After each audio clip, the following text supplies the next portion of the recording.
காங்கிரஸ் கட்சியிலே ஏற்பட்ட சில நெருக்கடிகளால் மக்களுக்கு ஏற்பட்ட துன்பங்களை களைவதற்கு பிஜேபி வந்தார்கள். பிஜேபி வந்த பிறகு இப்போ 2 பேருக்குமே குறைபாடு இருந்திருக்கு.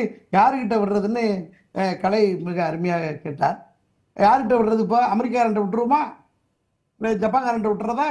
இப்போ இருக்கிறதுல யார் இப்போ வந்து மாற்றமாக இருக்கிறாங்க? இன்னைக்கு காங்கிரசினுடைய போக்கை மாற்றி இருக்கிறது, தன்னுடைய கருத்து மாற்றி இருக்கிறது, ஸ்ட்ராட்டஜி மாற்றி இருக்கிறது, சமூக நீதி பக்கம் வந்திருக்கிறது.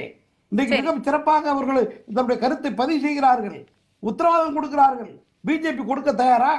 இவரும் சொல்றாரு அவர்தான் கேரண்டினே தானே சார் கொடுக்கறாங்க. அவங்க வாக்குறுதியே மோடிக்கு கேரண்டி தானே. நாங்க நடைமுறைப்படுத்துறோம். இவங்க பூ விக்கிறவங்களுக்கு எல்லாம் ஏழை மக்களுக்கு இருங்க சீதர், நேரம் குறைவா இருக்கு, அவர் முடிச்சிரட்டும். பாருங்க, பூ விக்கிறவங்களுக்கு எல்லாம் பணம் கொடுக்குறீங்க, ரைட்டு. செத்து போனா மறுமணமே செய்யக்கூடாது, வயசுக்கு வர்றதுக்கு முன்னாடி கல்யாணமே பண்ணிக்கணுங்கிற அந்த சனாதனத்துக்கு எதிராக எங்கள் ஆட்சி செயல்படும், நிக்க வச்சு அவங்க தண்டனை கொடுப்போம்னு சொல்வதற்கு பிஜேபி தேர்தலுக்கு கொடுக்க தயாரா? ராஜஸ்தான்ல இன்னுமா குழந்தை திருமணம் நடக்குது, சிசு திருமணம் நடக்குது. கண்டிப்பா எங்க நடக்குது? எங்க நடக்குது? எந்த உலகத்துல இருக்காரு தெரியல சகோதரர். எந்த ஊர்ல நடக்குது? எந்த ஊர்ல நடக்குது?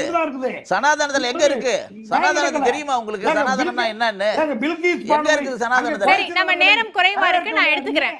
இல்ல அன்பழகன் உள்ளதனாலயா ஒரு பெண்ணை கற்பழித்தவனை வரவேற்றது யார்?